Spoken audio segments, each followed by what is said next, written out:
जय गुरुदेव।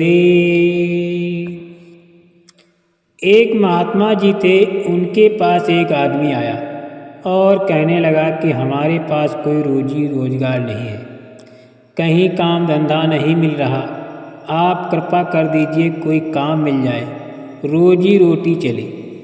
उन्होंने पूछा कि एक बात बताओ, जो हम कहेंगे वो करोगे? उसने कहा कि हाँ, लेकिन रोजी मिल जाए। उन्होंने कहा कि अच्छा, तुम पर्चियों पर राधा कृष्ण राम लक्ष्मण सीता आदि सब लिखकर इस लोटे में डाल दो, फिर उसमें से पर्ची निकालकर हमको दो। उसने एक पर्ची निकाली तो उसमें लिखा था कि चोरी करो। महात्मा जी ने कहा कि जाओ चोरी करो। वो आदमी चोरी करना तो जानता नहीं था।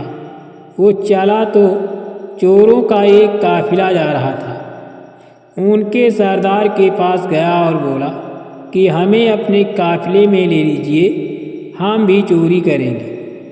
सरदार ने उसको रख लिया। एक काफिला यात्रियों का जा रहा था।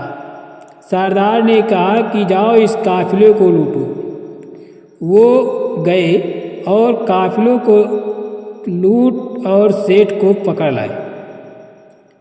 सरदार ने उस आदमी से कहा कि इस सेठ की गर्दन उड़ा दो।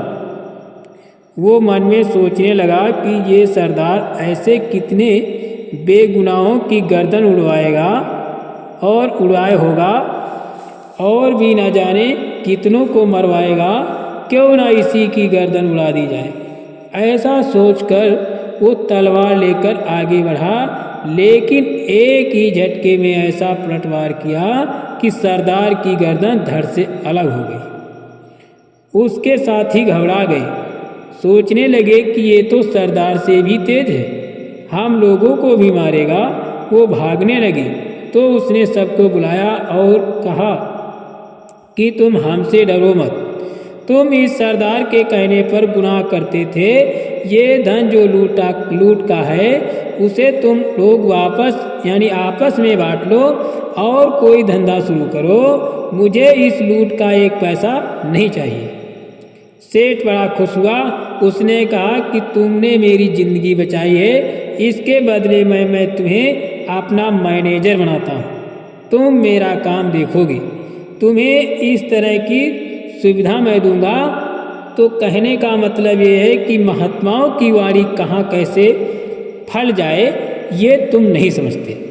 ये उनके वचन हैं, तुम लोग जल्दी जल्दी में आते हो, बात सुनोगे नहीं, अपनी ही करते रहते हो, हमारी बात तुम क्या सुनोगे।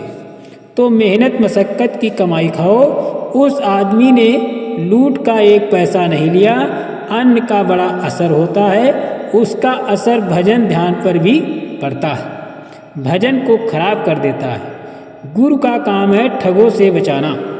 जो तुम अपना समय दुनिया वालों के साथ बेकार की बातों में बर्बाद करते हो, उससे तुमको बचाकर भजन में लगा देते हैं। शंका बड़ी खराब चीज़ है। शंका करने से समाज बिगड़ जाता है, परिवार बिगड़ जाता है, जातियाँ बिगड़ जाती हैं, देश बिगड़ जाता है। एक मौलवी साहब थे, वो स्वस्थ थे, बीमार नहीं पड़ते थे, बच्चों को बहुत अच्छा पढ़ाते थे। बच्चों ने मन में सोचा कि मौलवी साहब रोज आते हैं पढ़ाने, कभी भी हम लोगों को छुट्टी नहीं मिलती, तो कुछ करना चाहिए। बच्चों ने आपस में सलाह मशविरा किया। दूसरे दिन मौलवी साहब आए तो एक बच्चे ने कहा कि साहब आपकी तबीयत तो अच्छी है। उन्होंने कहा कि हाँ।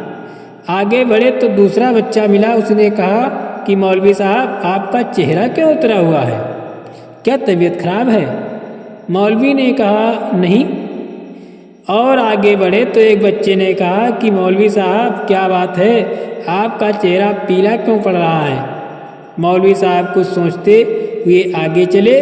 फिर एक बच्चा मिला और कहा कि मौलवी साहब आज आपको क्या हो गया, आपकी चाल धीमी हो गई, आपके चेहरे पर उदासी दिख रही है, क्या कोई परेशानी है? मौलवी साहब को ये शंका हो गई कि उनको कोई बीमारी हो गई। उन्होंने स्कूल छोड़ दिया और घर चले गए। अपनी देवी से बोले कि जल्दी चारपाई बिछाओ, मेरी तबीयत बहुत खराब हो गई है। पत्नी घबरा गई कि अच्छे खासे गए थे, एकाएक कौन सी बीमारी लग गई। तो उनको शंका हो गई और शंका कोई इलाज नहीं होता और शंका की कोई दवा नहीं। इसी तरह से घर परिवार में, जातियों और समाज में, देश में और परमार्थ में अनेक तरह की शंकाएं पैदा कर दी गई। इसीलिए किसी को कुछ समझ में नहीं आ रहा।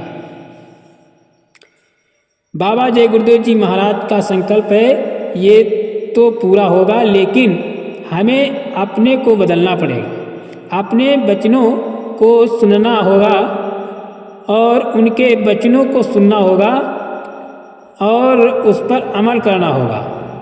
हम माने न माने, लेकिन ये सच है कि संत और फकीर त्रिकालदर्शी होते हैं, इसलिए वो सबको सावधान करते हैं और बचने का रास्ता बताते हैं। हम मान लेंगे बच जाएंगे, नहीं मानेंगे तो खाई खंदक में गिरेंगे। अब हम सबके सामने दो ही रास्ते हैं, या हम बाबा जी की बात मानकर अपने को बचा लें, या दैविक या भौतिक आपदाओं की खाई खंदक में गिरकर अपना अस्तित्व खत्म कर लें। बाबा जी ने तो हमेशा से हमको बचाने का प्रयास किया है और आज भी कर रहे हैं, लेकिन नासमझी के कारण कभी उनको राजनीतिक कहा गया, कभी अराजक तत्व कहा गया, कभी असामाजिक तत्व कहा गया। कहने वाले कहते सुनते अपनी ही क्रियाकर्म की तलवार से खत्म होते चले गए। बाबा जी स्वस्थ हैं। आज भी उनकी वाणी सबको आगाह कर रही है कि बच जाइए, समय खराब है। अपने बचाव का रास्ता अपनाइए, आपनांशिक काम छोड़ दीजिए।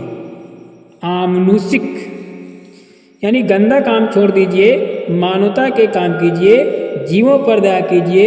पशु पक्षियों के खून को अपने खून में मत मिलाइए और थोड़ा सा समय निकालकर अपनी जीवात्मा के कल्याण के लिए उस मालिक से, उस खुदा से, गॉड से सच्चे दिल से प्रार्थना कीजिए कि हे सर्वशक्तिमान प्रभु, मालिक, खुदा, अल्लाह, गॉड, या रब, मेरे गुनाहों को माफ कर, मेरी आत्मा यानी रूह को सच्चा रास्ता दिखा जिस पर चलकर मैं अपना लोक और परलोक बना लूं। जय गुरुदेव।